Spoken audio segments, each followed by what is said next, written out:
Alright, working on a Bobcat 873, and I'm working on these cylinder rams, and I've got to do something a little bit different than what most people do, and I've got to take the whole ram out to repair the seals. But I bought this little tool, and that's kind of what this video is about.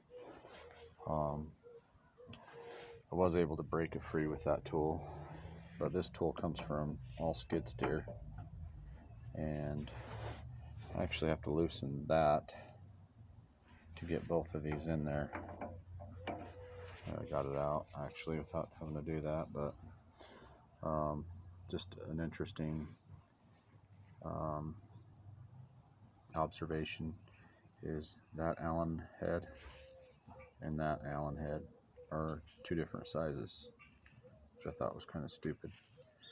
I also flipped these prongs so that they would fit in the proper depth of those holes.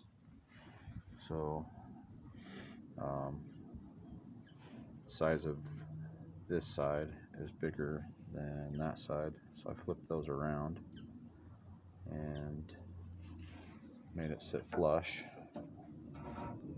and I was able to get that to break free.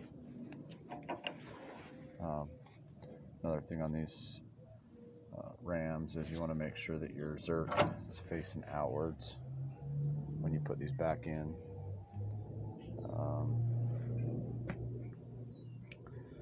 And that's kind of about all I wanted to talk about on that video. This is a hydraulic ram tool, and they're about 40 bucks. And not everybody uses these when they overhaul these rams. Some people use a crescent wrench, or a big pipe wrench. And I just figured I'd do it the right way. Order one of these, and I'm not really super satisfied with it, but it got the job done. I'm gonna pop that out and put a new kit in.